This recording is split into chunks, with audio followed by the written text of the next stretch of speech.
E muita coisa eu vi que eu não conhecia. Não conhecia da palavra de Deus, não conhecia Cristo. Eu via. Eu tenho até um caso muito interessante. A minha esposa tem uma amiga no Brasil. Ela pertence a uma comunidade, acho que o nome da comunidade é a Comunidade Celebrai. É uma comunidade bem pequenininha, cara, bem pequenininha, um salãozinho pequeno, uma igreja bem pequenininha. E ela sempre nos chamava a atenção nessa questão assim, puxa, mas vocês falam de buscar a palavra e tal, e buscar a palavra para mim seria ir nas escrituras. E eu falava assim, pô, isso não faz o menor sentido, né? Coitada, ela não sabe de nada, né? Mas na verdade, é o que ela estava tentando nos dizer, que quando a gente fala de buscar a palavra, é buscar a palavra, né? E isso a gente não compreendia. Quando nós começamos a ler a palavra de Deus, eu não tenho o menor problema de citar aqui as referências de pessoas que eu segui naquele momento. E eu assisti uma série de lives com o Douglas Gonçalves da Jesus Cop. E nessa série de lives era Achamos o Livro. Acho que esse era o nome da série. Recomendo a toda a gente ir lá no YouTube, no Jesus Cop, procurar lá, vai achar lá. E aí ele conversa com Hernandes Dias Lopes, que é presbiteriano. Aí ele conversa com Ângelo Basso, que é de uma outra igreja, a Igreja Convergência. E aí ele conversava com o pastor Luciano Subirá, que é de uma outra igreja. E eu ficava olhando e falando assim, por que que esses caras estão conversando da mesma linguagem, mas se eles são de igrejas diferentes, por que que eles estão se tratando como irmãos e eu não estou tratando como irmãos os irmãos de outras igrejas? Aquilo, cara, me arrebentou. Douglas, aquilo me arrebentou no meio de olhar e falar assim, pô, peraí, tem alguma coisa que tem que me despertar aqui. Eles estão se tratando como irmãos, estão em membresias de igrejas diferentes. Por que que então eu. Boa, achamos o livro, é isso mesmo. Por que que eu não estou tratando como irmão, e eu vou até usar uma expressão que eu utilizava, eu chamava de primo, aqueles que fossem de outras igrejas. Por que isso, cara? Quando eu chego no livro de João, no capítulo 1, lá para o verso 12, a palavra de Deus vai dizer que aquele que crê em Jesus Cristo, ele terá o direito de ser chamado de filho de Deus. Aí eu falei, peraí. Eu preciso pausar aqui minha mente, alguma coisa está tá acontecendo e eu não estou entendendo. Se filho de Deus é quem crê em Jesus Cristo como seu Senhor, então, filho de Deus não é aquele cara que está na minha membresia. Se é o cara que está na minha membresia, ele é no máximo, ele tem que levar uma nomenclatura de crente dessa igreja, mas ele não é o único filho. Ele não existe o filho único de Deus ou um grupo seleto de Deus. Não. Falei, pô, alguma coisa está errada, meu. E aí comecei, Douglas, aquilo foi entrando na minha cabeça de forma muito forte. Aí eu li um outro livro, que acho que eu comentei com você, que foi Carta aos Pecadores. E lá tem uma relação de pecados cometidos pelas pessoas normalmente que elas não se encaixam nelas, elas não colocam, né? É muito louco isso. Aí tem pecados, um exemplo simples que a gente desconsidera, como a inveja, uma cobiça. Esse livro eu li e tem a parte dos magoados, né? A carta aos magoados. E ali eu me vi ali, porque eu levava isso no meu coração, que o mundo conspira contra mim, as pessoas não me amam, e aquilo vira uma vítima, que é uma das coisas que eu trago muito até no Instagram e até em conteúdos que eu publico de estudos e ferramentas. Que é deixe de ser uma vítima, deixe de reclamar, deixe de achar que o outro está conspirando contra você, deixa até de dar força ao diabo, que ele não tem poder nenhum sobre nós.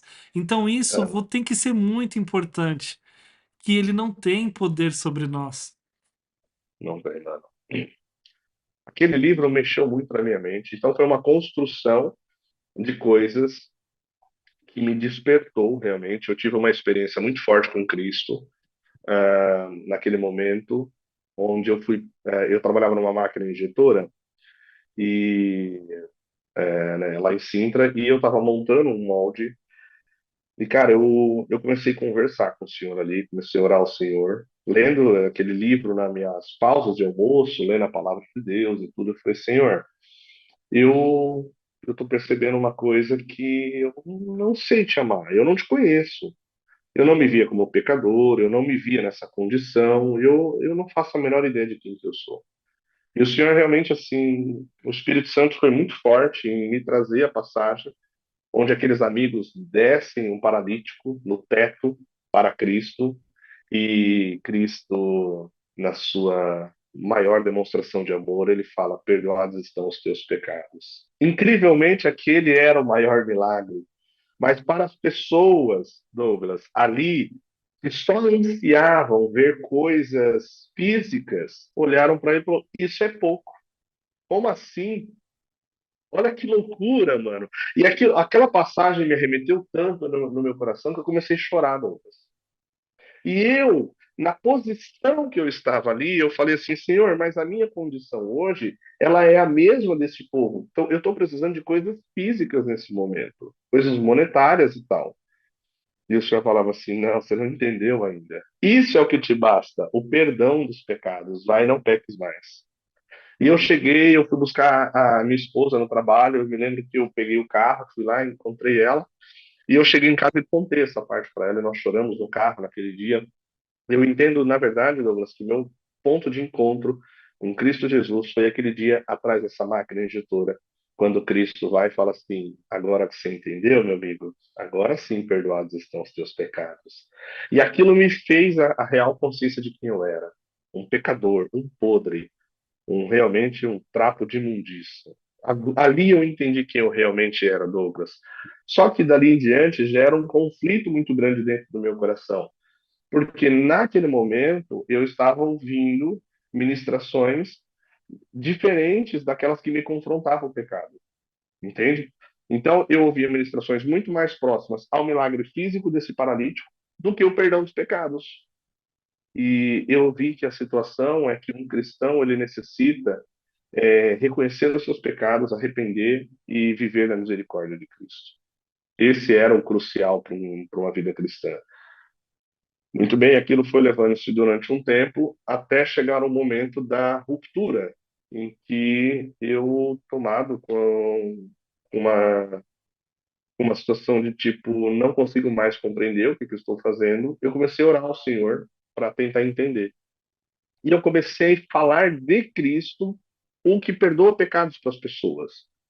E algumas respostas que eu ouvi naquele momento, Douglas, eu posso até compartilhar com você, era que, como a igreja que eu estava, ela não podia ter barba, ela não podia, por exemplo, as mulheres não podem cortar cabelo, e uma coisa de coisa.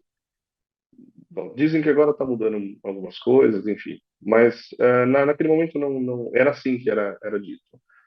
E quando eu falava de Cristo para as pessoas, eu ouvi isso de um rapaz. Ele falou assim para mim: legal, você está dizendo isso, mas para eu ser crente, então, para eu ser cristão, eu preciso usar terno e gravata e não ter uma barba? Aí eu falei: não. Ele falou: então por que que você está usando terno e gravata e está sem barba? Um exemplo. Não, eu estou porque é uma doutrina, uma regra da igreja e tal.